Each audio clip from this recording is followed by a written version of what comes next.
창세기 21장 22절에서 34절 말씀입니다. 오늘은 브엘세바라는 제목으로 은혜 받기를 원합니다. 오늘 말씀은 당시 아브라함이 가나안 지역에서 어느 정도의 영향력을 가지고 살았는지 보여주고 있습니다. 첫째로 남방 지역을 장악하던 아비멜렉이 아브라함을 찾아왔습니다. 이 아비멜렉이 찾아올 때 자신의 군대 장관을 대동하고 아브라함을 찾아왔다 했습니다. 이것은 일종의 위협입니다. 시위고 위협인데 찾아와서 하는 말이 아브라함이 무엇을 하든지 하나님이 함께 하시는 것을 보았다. 먼저 말을 합니다. 그래서 이 말씀을 통해서 볼 때 아브라함의 행적을 아비멜렉이 다 체크하고 알고 있었다는 것을 볼 수가 있습니다. 그래서 가만히 보니까 아브라함 무엇을 하든지 다 되는 거예요. 다 되는데 왜 그런가 보니까 그가 하나님을 섬기는 사람이었고 그래서 하나님이 함께 하셨구나라는 것을 아비멜렉이 본 것입니다. 그래서 찾아와서 하는 말이 자신과 자신의 아들과 자신의 손자들에게 진실하게 행할 것을 맹세하라 하고 그냥 밑도 끝도 없이 와서 제안을 합니다.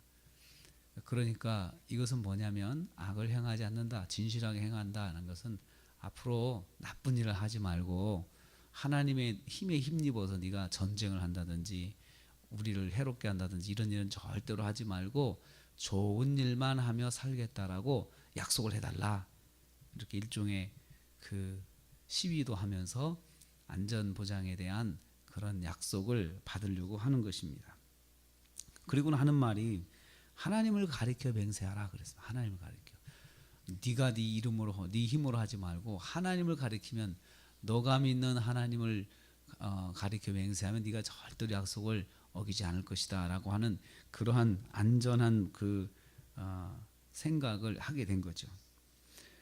그러면 자신도 아브라함하고 좋은 관계를 유지하며 살겠다라고 말합니다. 그래서 이 일종의 아브라함에게 그 요구를 하는 것입니다. 앞으로 좋은 일만 하고 살겠다. 그리고 우리한테 해를 끼치지 않고 유익한 일만 하며 살겠다라고 그것을 약속을 하라는 것입니다.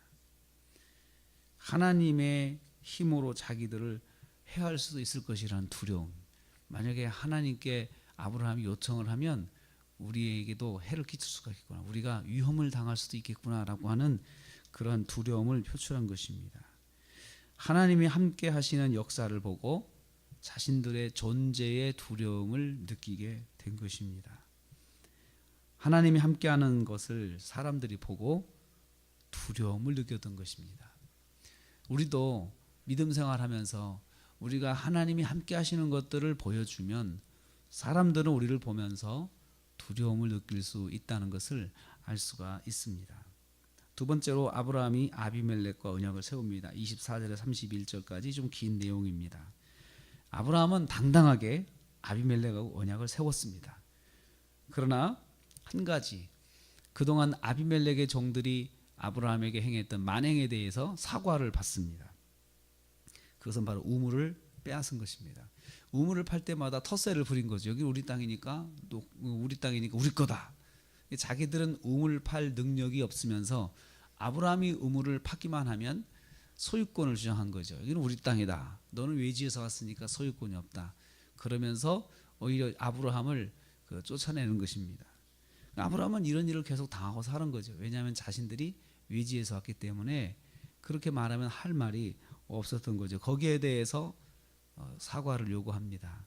그래서 다시는 그러지 않겠다고 사과를 받고 그리고 거기에 대한 증거물로 암양 7을 또 내놓고 현재 판 우물에 대해서도 안전을 보장해달라, 소유권을 인정해달라라고 하면서 아브라함이 아비멜렉하고 언약을 세우게 됩니다.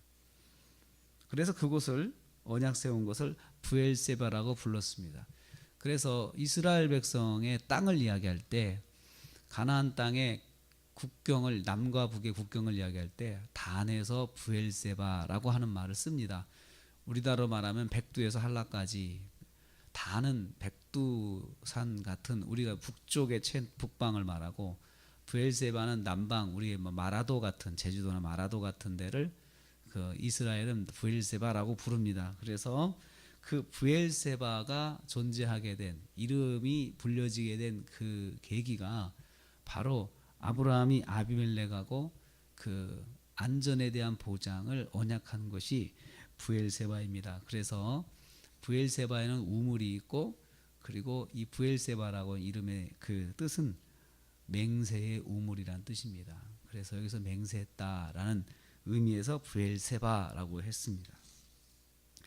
하나님의 은혜는 안전 보장을 더하여 주신 것입니다. 아브라함에게 은혜를 계속 베푸시니까 사람들이 와서 약속하자, 안전하게 지내기로 서로 약속하자, 우리 서로 잘 지내자 하고 사람들이 찾아와서 안전 보장의 은혜를 더 있게 하셨습니다. 세 번째로 아브라함은 하나님께 제단을 쌓았습니다. 이 일로 아브라함이 그냥 끝난 것이 아니고 뒤에 보니까 32절부터 보니까요. 거기서 단을 쌓았다. 그 여호와의 이름을 불렀다라고 했습니다. 기념식수를 하고요. 에셀나무를 심고 기념식수를 한 거죠. 그래서 하나님이 내게 안전 보장을 해주신 곳 해서 에셀나무를 통해서 그 기념식수를 통해서 기억하게 하고 그리고는 영원하신 여호와의 이름을 불렀다. 제단을 쌓은 거죠. 제단을 쌓은 것입니다.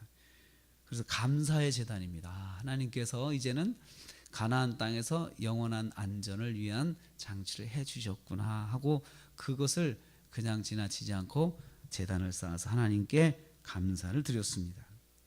우리는 하나님의 은혜에 대해서 감사의 제단을 쌓아야 됩니다. 이것은 은혜 받은 자의 마땅한 모습입니다. 하나님이 내게 은혜를 주시면 감사합니다. 감사합니다. 말로만 하지 말고 제단을 쌓아야 되는 것입니다. 그래서 하나님 앞에 그 사건이 그 역사하심이 증거가 되고 나한테도 기념이 돼서 때때마다 기억할 수 있도록 감사의 제물을 하나님께 드려서 그 하나님의 은혜를 마음에서가 아니고 표현을 해야 됩니다. 그래서 감사라고 하는 그 말은 히브리어든 헬라어든 감사의 의미는 마음에 담겨 있는 것을 겉으로 표현하는 것, 이것이 감사입니다. 그래서 받은 것들을 표현해서 고맙다고 말하는 것이 그게 바로 감사라는 뜻입니다. 아브라함은 그렇게 했습니다. 브엘세바가 증거고 지금도 브엘세바는 남아 있습니다. 브엘세바는. 그래서 이스라엘 백성들은 브엘세바를 볼 때마다 아브라함을 생각하게 되고 아브라함을 생각할 때마다 하나님의 안전보장의 약속. 그래서 브엘세바는 이스라엘 백성에게 영원한 하나님의 은혜, 안전보장에 대한 그 은혜로 그들은 기억하게 되었고 지금도 그렇게 기억하고 있습니다. 브엘세바는 하나님께 덤으로 받은 은혜입니다. 가만히 있는데 사람들이 와서 안전을 보장하자 했고 거기서 하나님의 받은 은혜를 제단을 쌓아서 표시하고 남긴 것이 오늘날에까지 이른 것입니다. 우리도 하나님께 받은 은혜를 감사하면 영적인 브엘세바가 우리에게도 있고 그것이 영원히 자손만대의 추억이 되고 증거가 될 줄로 믿습니다.